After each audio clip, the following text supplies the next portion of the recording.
ഉദാരതയുടെയും ആതിഥ്യ മര്യാദയുടെയും പേരിൽ വിശ്രുതനായ ഹാത്തിം തായിയുടെ മകൻ അദീ ഇബ്നു ഹാത്തിം. ഇവരെക്കുറിച്ച് ഉമർ ഇബ്നു ഖത്താബ് റളിയല്ലാഹു അൻഹു ഒരിക്കൽ പറഞ്ഞത് ഇങ്ങനെയാണ്: അവർ നിഷേധിച്ചു തള്ളിയപ്പോൾ താങ്കൾ വിശ്വസിച്ചു, അവർ അപരിചിതത്വം നടിച്ചപ്പോൾ താങ്കൾ തിരിച്ചറിഞ്ഞു, അവർ വഞ്ചന കാണിച്ചപ്പോൾ താങ്കൾ വാക്കുപാലിച്ചു, അവർ പിന്തിരിഞ്ഞപ്പോൾ താങ്കൾ മുന്നോട്ട് വന്നു. ഉമർ ഇബ്നു ഖത്താബ് റളിയല്ലാഹു അൻഹു നേരെ ഇവരെ നോക്കി പറഞ്ഞ വാക്കുകളാണത്. ആരാണ് അദീ ഇബ്നു ഹാത്തിം? അവരുടെ ചരിത്രം എന്താണ്? കഥ കേൾക്കാം.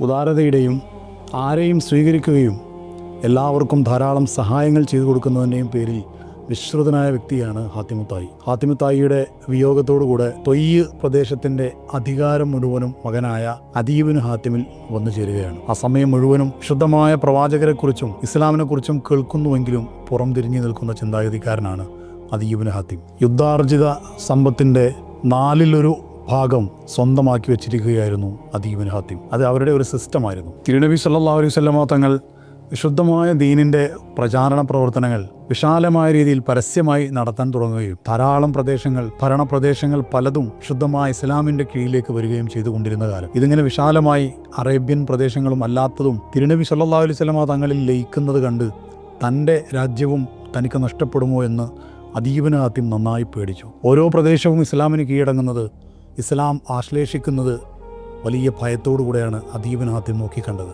ഏകദേശം 20 വർഷക്കാലമാണ് തിരുനബി സല്ലല്ലാഹു അലൈഹി വസല്ലമ തങ്ങളോടും വിശുദ്ധമായ ഇസ്ലാമിനോടും പുറം തിരിഞ്ഞു നിന്നത് അദീ ഇബ്നു ഹാത്തിമും പ്രിയപ്പെട്ടവരും. അങ്ങനെ ഇരിക്കെ തിരുനബി സല്ലല്ലാഹു അലൈഹി വസല്ലമ തങ്ങളെക്കുറിച്ച് അറിയാനും ഇസ്ലാമിലേക്ക് വരുവാനും വലിയ ഒരു അവസരം അവർക്ക് കിട്ടുകയാണ്. ആ കഥ പിൽക്കാലത്ത് അദീ ഇബ്നു ഹാത്തിം തന്നെ വിശദീകരിക്കുന്നുണ്ട്. അദീ ഇബ്നു ഹാത്തിം ഇങ്ങനെ പറയുന്നു: അറബികളിൽ എന്നോളം റസൂലിനോട് വെറുപ്പുള്ള ഒരാളും ഉണ്ടായിരുന്നില്ല. അത്രയധികം എനിക്ക് റസൂലിനോട് വെറുപ്പായിരുന്നു. റസൂലിനെ കുറിച്ച് കേട്ടു തുടങ്ങിയ നാൾ ഞാനൊരു ക്രിസ്ത്യാനിയായിരുന്നു, നാട്ടിലെ പ്രമാണിയുമായിരുന്നു. യുദ്ധത്തിൽ ലഭിക്കുന്ന സമ്പത്തിന്റെ 4/1 ഭാഗവും കൈവശം വെക്കുന്നത് പതിവായിരുന്നു. അറബി രാജാക്കന്മാർ ആ കാലഘട്ടത്തിൽ പൊതുവെ അങ്ങനെയായിരുന്നു. യുദ്ധത്തിൽ കൈമുതലായി കിട്ടുന്ന സമ്പത്തിന് 4/1 ഭാഗം അവർ എടുക്കുന്നത് പതിവായിരുന്നു. അങ്ങനെ ഇരിക്കുമ്പോഴാണ് തിരുനബി സല്ലല്ലാഹു അലൈഹി വസല്ലം തങ്ങളെക്കുറിച്ച് കേൾക്കുകയും ആ വ്യക്തിയോട് എനിക്ക് വലിയ വെറുപ്പ് തോന്നുകയും ചെയ്തത്. ഓരോ നാളും പ്രവാചകർ സല്ലല്ലാഹു അലൈഹി വസല്ലം തങ്ങളെക്കുറിച്ചുള്ള വാർത്തകൾ കേൾക്കുമ്പോൾ കൂടുതൽ പ്രാധാന്യമുള്ള ആളായി ആ വ്യക്തി മാറിക്കൊണ്ടിരിക്കുന്നത് ഞാൻ അറിഞ്ഞു. ജനങ്ങൾക്കിടയിൽ കൂടുതൽ സ്വാധീനമുള്ള രീതിയിൽ, വലിയ രീതിയിൽ ആ വിശ്വാസ ആദർശം പടർന്ന് പന്തലിക്കുന്നത് ഞാൻ അറിഞ്ഞു. എൻ്റെ രാജ്യത്തിൻ്റെ കിഴക്കും പടിഞ്ഞാറും പല ഭാഗങ്ങളും ആ വിശുദ്ധമായ ഇസ്ലാമിലേക്ക് ചേക്കേറുന്നത് ഭയത്തോടെ, സങ്കടത്തോടെ ഞാൻ നോക്കിക്കണ്ടു. അങ്ങനെ ഇരിക്കെ ഒരു ദിവസം എൻ്റെ ഭൃത്യനെ വിളിച്ച് ഞാനിങ്ങനെ പറഞ്ഞു: യാത്രക്ക് അനുയോജ്യമായ എല്ലാ ആരോഗ്യവും എല്ലാം തയ്യാറായിട്ടുള്ള നല്ല ഒട്ടകങ്ങളെ എൻ്റെ അടുത്ത് എപ്പോഴും നീ സജ്ജമാക്കി നിർത്തണം. ഏത് നിമിഷവും ഒരു യാത്ര പോകേണ്ടി വന്നേക്കാം. നമ്മുടെ നാട്ടിലും ഇസ്ലാം വരികയും ഈ രാജ്യവും അതിലേക്ക് കീഴടങ്ങുകയും ചെയ്താൽ നമുക്കൊരു യാത്ര പോകേണ്ടി വരും. ആ പ്രവാചകർ മുഹമ്മദ് സല്ലല്ലാഹു അലൈഹി വസല്ലം എന്നവരുടെ സൈന്യം നമ്മുടെ നാട്ടിൽ കാലുകുത്തിയതായി അറിഞ്ഞാൽ നീ ഉടനെ എന്നെ വിവരമറിയിക്കണം. അങ്ങനെ എനിക്ക് ഒരിക്കൽ ആ ഭടൻ എൻ്റെ അടുത്ത് വന്ന് പറഞ്ഞു: യജമാനനെ, താങ്കൾ എന്നോട് പറഞ്ഞത് സംജാതമായിരിക്കുന്നു. മുഹമ്മദിൻ്റെ സൈന്യം സല്ലല്ലാഹു അലൈഹി വസല്ലം നമ്മുടെ നാട്ടിലും എത്തിയിരിക്കുന്നു. നമ്മുടെ നാട്ടിലെ ചില വീടുകളുടെ പരിസരങ്ങളിൽ അപരിചിതരായ ചില ആളുകളുണ്ട്. അവർ മുഹമ്മദ് നബിയുടെ സൈന്യമാണ്. താങ്കൾ എന്താണ് ചെയ്യാൻ ആഗ്രഹിക്കുന്നത് അത് ചെയ്തു കൊള്ളുക. അദീ ഇബ്നു ഹാത്തിം ഉടനെ പറഞ്ഞു: സജ്ജമാക്കിയ ഒട്ടകങ്ങളെ വേഗം കൊണ്ടുവരിക. കിട്ടാവുന്നിടത്തോളം പ്രിയപ്പെട്ടവരെല്ലാം ചേർത്ത് പിടിച്ച് വേഗം ഷാമിനെ ലക്ഷ്യം വെച്ച് ആ സംഘം യാത്ര പുറപ്പെട്ടു. ഷാമിൽ ക്രിസ്ത്യാനികൾ ധാരാളം ഉണ്ടായിരുന്നു. അവരോടൊപ്പം ചേർന്ന് സന്തോഷത്തോടെ ജീവിക്കാനായിരുന്നു ഞങ്ങളുടെ പ്ലാൻ. അങ്ങനെ ഞങ്ങൾ യാത്ര പുറപ്പെട്ടു. വേഗത്തിൽ രക്ഷപ്പെടുന്നതിനിടയിൽ കുടുംബത്തിലെ പ്രിയപ്പെട്ടവരെ പലരെയും കൂടെ കൂട്ടാൻ ഞങ്ങൾക്ക് സാധിച്ചില്ല. ഞങ്ങളുടെ തന്നെ രാജ്യത്തിൻ്റെ ഭാഗമായ നജ്ദ് പ്രദേശത്തുള്ള എൻ്റെ പ്രിയപ്പെട്ട സഹോദരിയെപ്പോലും യാത്രയിൽ കൂടെ കൂട്ടാൻ ഞങ്ങൾക്കായില്ല. തിരിച്ച് അവിടെ പോയി സഹോദരിയെ കൂടെ കൂട്ടി യാത്ര പുറപ്പെടാൻ മാത്രം ഞങ്ങൾക്ക് ധൈര്യവും ഉണ്ടായിരുന്നില്ല. കാരണം മുസ്ലിം സൈന്യം ഞങ്ങളുടെ രാജ്യത്ത് പ്രവേശിച്ചു കഴിഞ്ഞിരുന്നു. അങ്ങനെ ഷാമിലേക്ക് ഞങ്ങൾ യാത്ര ചെയ്ത് അവിടെ എത്തി ഞങ്ങളുടെ മതക്കാരോടൊപ്പം ചേർന്നു. എൻ്റെ സഹോദരിക്ക് എന്താണ് സംഭവിച്ചത്? ഞാൻ ഭയപ്പെട്ടത് തന്നെ സംഭവിച്ചു.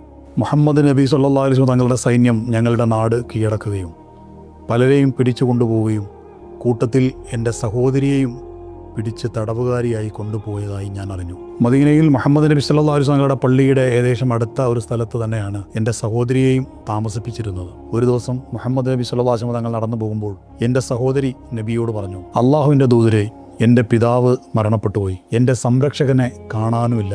എന്നോട് ദയ കാണിക്കുക, അള്ളാഹു നിങ്ങൾക്ക് കരുണ ചെയ്യും. ഉടനെ റസൂൽ ചോദിച്ചു, ആരാണ് നിങ്ങളുടെ സംരക്ഷകൻ? അപ്പോൾ പറഞ്ഞു, അദീയ് ഇബ്നു ഹാത്തിം. അപ്പോൾ റസൂൽ ചോദിച്ചു, അള്ളാഹുവിൽ നിന്നും പ്രവാചകരിൽ നിന്നും ഓടി ഒളിക്കുന്ന, അതിനുവേണ്ടി ശ്രമിച്ചുകൊണ്ടിരിക്കുന്ന അദീയ് ഇബ്നു ഹാത്തിമാണോ? കൂടുതലൊന്നും പറയാതെ തിരുനബി നടന്നു നീങ്ങി. പിറ്റേ ദിവസവും തിരുനബി സല്ലല്ലാഹു അലൈഹി വസല്ലം നടന്നു പോകുമ്പോൾ ഇതേ കാര്യം സഹോദരി പറയുകയും കഴിഞ്ഞ ദിവസത്തേതിന് സമാനമായ ഉത്തരങ്ങൾ റസൂൽ സല്ലല്ലാഹു അലൈഹി വസല്ലം നൽകുകയും ചെയ്തു. മൂന്നാമത്തെ ദിവസവും റസൂൽ നടന്നു പോകുന്നത് കണ്ടപ്പോൾ ലജ്ജ കാരണം ഒന്നും പറയാൻ തോന്നിയില്ല. പക്ഷേ റസൂലിൻ്റെ കൂടെ ഉണ്ടായിരുന്ന സല്ലല്ലാഹു അലൈഹി വസല്ലം ഒരു വ്യക്തി പറയാൻ വേണ്ടി ആംഗ്യം കാണിച്ചു. അങ്ങനെ ഞാൻ അന്ന് മൂന്നാമത്തെ ദിവസം തിരുനബിയോട് ഇങ്ങനെ പറഞ്ഞു, അള്ളാഹുവിൻ്റെ പ്രവാചകരെ, എൻ്റെ പിതാവ് മരണപ്പെട്ടു പോയതാണ്, എൻ്റെ സംരക്ഷകൻ കാണുന്നില്ല, എന്നോട് ദയ കാണിക്കണം, അള്ളാഹു താങ്കളെ രക്ഷിക്കും. അപ്പോൾ റസൂൽ സല്ലല്ലാഹു അലൈഹി വസല്ലം തങ്ങൾ പ്രതികരിച്ചു, എന്നാൽ അങ്ങനെയാവട്ടെ. അത് കേട്ട് ആ സഹോദരി പറഞ്ഞു, ഷാമിലേക്ക് യാത്ര പോയി അവിടെ താമസിക്കുന്ന എൻ്റെ കുടുംബക്കാരോടൊപ്പം ചേരാനാണ് ഞാൻ ആഗ്രഹിക്കുന്നത്. റസൂൽ സല്ലല്ലാഹു അലൈഹി വസല്ലം പറഞ്ഞു, ധൃതിപ്പെടേണ്ടതില്ല. നിങ്ങളുടെ ആ നാട്ടിൽ നിന്ന്, ഷാമിൽ നിന്ന് വരുന്ന ആരെയെങ്കിലും കണ്ടെത്തിയാൽ, നിങ്ങളെ സുരക്ഷിതമായി അവിടെ എത്തിക്കാൻ കഴിയുന്ന ആരെങ്കിലും കിട്ടിയാൽ ആ സംഘത്തിൻ്റെ കൂടെ നിങ്ങൾ തീർച്ചയായിട്ടും പറഞ്ഞേക്കുന്നതായിരിക്കും. അതുവരെ താങ്കൾ കാത്തിരിക്കുക. തിരുനബി സല്ലല്ലാഹു അലൈഹി വസല്ലം നടന്നു നീങ്ങിയപ്പോൾ കൂടെ ഉണ്ടായിരുന്ന, സംസാരിക്കാൻ ആംഗ്യം കാണിച്ച ആ വ്യക്തി ആരാണ് എന്ന് സഹോദരി അന്വേഷിച്ചപ്പോൾ മനസ്സിലായത് അത് അലി ഇബ്നു അബീ ത്വാലിബ് റളിയല്ലാഹു അൻഹു ആയിരുന്നുവെന്ന്. അങ്ങനെ ഏതാനും ദിവസങ്ങൾ നീണ്ടുപോയി. അങ്ങനെ ഇരിക്കെ ഷാമിൽ നിന്ന് വിശ്വസിക്കാൻ കൊള്ളാവുന്ന ഒരു നല്ല സംഘം മദീനയിലെത്തി. അപ്പോൾ ആ സഹോദരി റസൂലിനോട് പറഞ്ഞു, എൻ്റെ നാട്ടിലേക്ക് പോകാൻ എന്നെ സഹായിക്കാൻ കഴിയുന്നൊരു സംഘം ഇവിടെ വന്നിട്ടുണ്ട്, അവരോടൊപ്പം പോകാൻ എന്നെ അനുവദിച്ചാലും. റസൂൽ സല്ലല്ലാഹു അലൈഹി വസല്ലം തങ്ങൾ സന്തോഷത്തോടെ അവരെ യാത്രയാക്കി. യാത്രയാക്കുന്ന സമയത്ത് ആവശ്യമായ ഒട്ടകങ്ങളെയും വസ്ത്രങ്ങളും സമ്പത്ത് പോലും നൽകിയാണ് വളരെ സ്നേഹത്തോടുകൂടെ തിരുനബി സല്ലല്ലാഹു അലൈഹി വസല്ലം തങ്ങൾ അവരെ യാത്രയാക്കിയത്. അവർ ഷാമിലേക്ക് യാത്ര ചെയ്ത്, ദീർഘമായ യാത്ര ചെയ്ത് അവർ ഷാമിലെത്തി. അദീയ് ഇബ്നു ഹാത്തിം പറയുന്നു, ഞങ്ങളുടെ സഹോദരിയോട് വളരെ മാന്യമായിട്ടാണ് തിരുനബി സല്ലല്ലാഹു അലൈഹി വസല്ലം പെരുമാറിയത് എന്ന് ഞങ്ങൾക്കറിയാൻ സാധിച്ചു. ഓരോ ദിവസവും സഹോദരി വന്നു ചേരുന്ന ആ ഒരു നിമിഷത്തിന് വേണ്ടി ഞങ്ങൾ കാത്തിരിക്കുകയായിരുന്നു. യഥാർത്ഥത്തിൽ ഞങ്ങൾ വിശ്വസിച്ചിരുന്നത് വളരെ ക്രൂരമായ ആക്രമണങ്ങൾക്ക് സഹോദരിയും പ്രിയപ്പെട്ടവരുമൊക്കെ ഇരയായിട്ടുണ്ടാകുമെന്നാണ്. അങ്ങനെയായിരുന്നു മുഹമ്മദ് നബിയെക്കുറിച്ച് ഞങ്ങൾ മനസ്സിലാക്കിയിരുന്നത്. പക്ഷേ ഞങ്ങൾ മനസ്സിലാക്കിയതിനും കേട്ടതിനും എല്ലാം എതിരായി വളരെ മാന്യമായ, സ്നേഹത്തോടെ, ബഹുമാനത്തോടെയുള്ള സ്വീകരണമാണ് അവർക്കവിടെ ലഭിച്ചത്. അദീയ് ഇബ്നു ഹാത്തിം തുടരുകയാണ്, ഒരു ദിവസം ഞാൻ എൻ്റെ കുടുംബത്തോടൊപ്പം ഇരിക്കുമ്പോൾ ഒരു പല്ലക്കിൽ ഒരു സ്ത്രീ യാത്ര ചെയ്ത് വരുന്നു. ഞാൻ സൂക്ഷിച്ചു നോക്കിയപ്പോൾ മറ്റാരുമല്ല, ഹാത്തിമിൻ്റെ മകൾ, എൻ്റെ സഹോദരി തന്നെയാണ് വരുന്നത്. യാത്ര ചെയ്ത് വന്ന എൻ്റെ സഹോദരി നേരെ എൻ്റെ നേരെ തിരിഞ്ഞു പറഞ്ഞു, നിങ്ങൾ എന്ത് പണിയാണ് കാണിച്ചത്? നിങ്ങളുടെ ഏറ്റവും പ്രിയപ്പെട്ട ചില ആളുകളെ മാത്രം കൂട്ടി യാത്ര പുറപ്പെട്ട് ഇങ്ങോട്ട് വന്നു. നിങ്ങളുടെ പിതാവിൻ്റെ മറ്റു മക്കളെക്കുറിച്ച് പോലും നിങ്ങൾ ആലോചിച്ചില്ല. എന്ത് പണിയാണ് നിങ്ങൾ കാണിച്ചത്? ഉടനെ അദീയ് ഇബ്നു ഹാത്തിം പ്രതികരിച്ചു, ശരിയാണ് സഹോദരി, എനിക്ക് ചില തെറ്റുകൾ പറ്റിപ്പോയി. ആ സമയത്ത് അദീയ് ഇബ്നു ഹാത്തിം വളരെയധികം താഴ്മയോടെ എല്ലാ തെറ്റും തൻ്റെ ഭാഗത്ത് തന്നെയാണ് എന്ന് സഹോദരിയെ ബോധ്യപ്പെടുത്തുന്ന രീതിയിൽ പെരുമാറുകയാണ്. തുടർന്ന് മദീനയിൽ നടന്ന കാര്യങ്ങൾ, മുഹമ്മദ് നബി സല്ലല്ലാഹു അലൈഹി വസല്ലം എങ്ങനെയാണ് തന്നോട് പെരുമാറിയത് എന്ന് സഹോദരി വിശദീകരിക്കുകയുണ്ടായി. വളരെയധികം സമർത്ഥയും ബുദ്ധിമതിയുമാണ് ആ സഹോദരി. ആ സഹോദരിയോട് അദീയ് ഇബ്നു ഹാത്തിം ചോദിക്കുകയാണ്, മുഹമ്മദ് നബി എങ്ങനെയാണ്? ബുദ്ധിമതിയായ, സമർത്ഥയായ ആ സഹോദരി ഇങ്ങനെയാണ് പ്രതികരിച്ചത്, തീർച്ചയായും നീ മദീനയിൽ പോയി ആ വ്യക്തിയെ കാണണം. അത് പ്രവാചകരാണെങ്കിൽ നീ തീർച്ചയായിട്ടും അവരിൽ വിശ്വസിക്കണം. ഇക്കാര്യത്തിൽ ധൃതിപ്പെടുന്നതിന് പോലും പ്രതിഫലമുണ്ട്. ഇനി അവർ കേവലം ഭരണാധികാരിയോ രാജാവോ മാത്രമാണെങ്കിൽ പോലും നിനക്കൊന്നും നഷ്ടപ്പെടാനില്ല. നിനക്കുള്ള സ്ഥാനവും പദവിയും അതെല്ലാം നിനക്ക് തന്നെ ഉള്ളതാണ്. അദീയ് തുടർന്ന് പറയുകയാണ്, അങ്ങനെ വേഗം മദീനയിലേക്ക് പോകാനുള്ള യാത്ര ഞാൻ തുടങ്ങി. സമർത്ഥമായ മൃഗങ്ങളെ തയ്യാറാക്കി വേഗം മദീനയിലേക്ക് എത്താൻ ഞാൻ ആഗ്രഹിച്ച് യാത്ര പുറപ്പെടുകയാണ്. ഇതിനിടയിൽ ഒരു കാര്യം കൂടെ ഞാൻ കേട്ടിരുന്നു. അദീയിൻ്റെ കൈ എൻ്റെ കയ്യിൽ എത്തിയിരുന്നുവെങ്കിൽ എന്ന് ഞാൻ ആഗ്രഹിക്കുന്നു എന്ന് തിരുനബി സല്ലല്ലാഹു അലൈഹി വസല്ലം പറഞ്ഞതായി ഞാൻ കേട്ടിരുന്നു. എല്ലാ സാഹചര്യങ്ങളും ഒത്തുവന്നു. മദീന ലക്ഷ്യം വെച്ച് ഞാൻ വേഗം യാത്ര പുറപ്പെട്ടു. യാത്ര വളരെ വേഗത്തിൽ തിരുനബി സല്ലല്ലാഹു അലൈഹി വസല്ലം കാണാൻ വേണ്ടി വളരെ ധൃതിയിൽ മുന്നോട്ട് പോയി. മുത്തനബി സല്ലല്ലാഹു അലൈഹി വസല്ലം തങ്ങൾ പള്ളിയിലിരിക്കുന്ന സമയത്താണ് ഞാൻ അങ്ങോട്ട് ചെല്ലുന്നത്. ചെന്ന ഉടനെ ചോദിച്ചു, ആരാണ് ഇദ്ദേഹം? അപ്പോൾ പറഞ്ഞു, ഞാൻ അദീയ് ഇബ്നു ഹാത്തിമാണ്. ഇത് കേട്ട ഉടനെ വളരെയധികം സന്തോഷത്തോടെ മുഹമ്മദ് നബി സല്ലല്ലാഹു അലൈഹി വസല്ലം തങ്ങൾ എൻ്റെ അടുത്തേക്ക് നടന്നു വന്ന് കെട്ടിപ്പിടിച്ച് ആലിംഗനം ചെയ്ത് എന്നെ സ്വീകരിച്ച് എൻ്റെ കൈ പിടിച്ച് അവിടുത്തെ വീട്ടിലേക്ക് കൊണ്ടുപോകുന്ന വഴിയിൽ വളരെയധികം പ്രായം ചെന്ന ഒരു വൃദ്ധയായ സ്ത്രീ റസൂലിനോട് എന്തൊക്കെയോ പറയുന്നുണ്ട്. കുറേ നേരം അനുകമ്പാപൂർവ്വം എല്ലാം കേട്ട് ആവശ്യമായതെല്ലാം ചെയ്തു കൊടുത്ത് അതിനുശേഷമാണ് ആ യാത്ര തുടരുന്നത്. എല്ലാം ക്ഷമാപൂർവ്വം ലോകത്തിൻ്റെ നേതാവായിട്ടും സാധാരണക്കാരിൽ സാധാരണയായ ഒരു സ്ത്രീയുടെ എല്ലാ കാര്യങ്ങളും സമയമെടുത്ത് കേട്ട് പരിഹരിച്ചു കൊടുക്കുന്ന ആ മഹാവ്യക്തിത്വത്തെ ഞാൻ വളരെയധികം സന്തോഷത്തോടെ നോക്കി നിൽക്കുകയായിരുന്നു. ഞാൻ മനസ്സിലിങ്ങനെ പറഞ്ഞുപോയി, പടച്ചവനെ, ഇത് രാജാവായിരിക്കാൻ സാധ്യതയില്ല, തീർച്ചയാണ്. അങ്ങനെ എൻ്റെ കൈ പിടിച്ച് റസൂൽ സല്ലല്ലാഹു അലൈഹി വസല്ലം തങ്ങൾ വീട്ടിലേക്ക് യാത്ര തുടർന്നു. അവിടെ എത്തി വീട്ടിനുള്ളിലേക്ക് പ്രവേശിച്ച് ഒരു തലയിണ തന്ന് അതിഥിയോടുള്ള ബഹുമാനത്തോടുകൂടെ എന്നെ അതിലിരിക്കാൻ റസൂൽ തിരുമേനി സല്ലല്ലാഹു അലൈഹി വസല്ലം ക്ഷണിച്ചു. ഞാൻ അത് തിരിച്ചു കൊടുത്ത് താങ്കൾ തന്നെ അതിലിരിക്കണമെന്ന് പറഞ്ഞു. പക്ഷേ റസൂൽ സല്ലല്ലാഹു അലൈഹി വസല്ലം വീണ്ടും അത് എനിക്ക് തന്നു, എന്നോട് തന്നെ ഇരിക്കാൻ പറഞ്ഞു. അങ്ങനെ ഞാൻ അതിലിരുന്നു. റസൂൽ തറയിലാണ് ഇരുന്നത്. അപ്പോൾ എനിക്ക് മനസ്സിലായി ആ വീട്ടിൽ ആകെ ഒരു തലയിണ മാത്രമാണ് അങ്ങനെ ഇരിക്കാൻ വേണ്ടിയുള്ളത് എന്ന്. ആ പെരുമാറ്റം കണ്ട് ഞാൻ മനസ്സിൽ പറഞ്ഞുപോയി, അല്ലാഹുവേ, ഇത് രാജാവിൻ്റെ രീതിയല്ലല്ലോ. തുടർന്ന് എൻ്റെ നേരെ തിരിഞ്ഞ് പ്രവാചകർ പറഞ്ഞു, അദീബിന് ആദ്യം ക്രിസ്തു മതത്തോടും സാബി മതത്തോടും സാമ്യമുള്ള റക്കൂസി മതത്തിൻ്റെ വക്താവല്ലേ താങ്കൾ?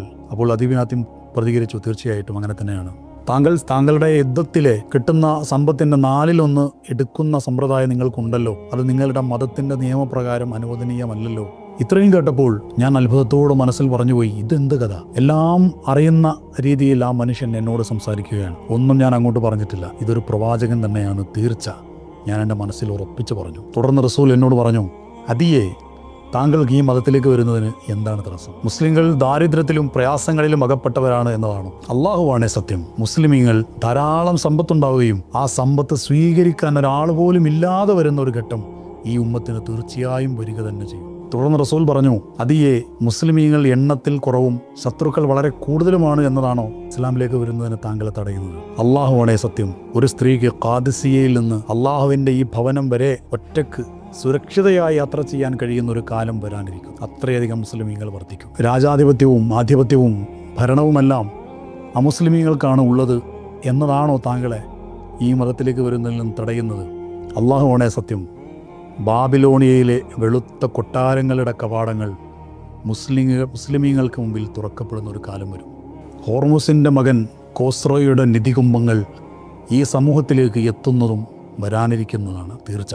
ഞാൻ അത്ഭുതത്തോടെ ചോദിച്ചു, ഹോർമുസിൻ്റെ പുത്രൻ കോസ്രയുടെ നിധികുംഭങ്ങളോ? റസൂൽ പറഞ്ഞു സല്ലല്ലാഹു അലൈഹി വസല്ലം, തീർച്ചയായിട്ടും അത് തന്നെയാണ്. ഉടനെ അദീബിന് ആദ്യം പറഞ്ഞു, അഷ്ഹദു അല്ലാ ഇലാഹ ഇല്ലല്ലാഹ് വ അഷ്ഹദു അന്നക റസൂലുള്ളാഹ്.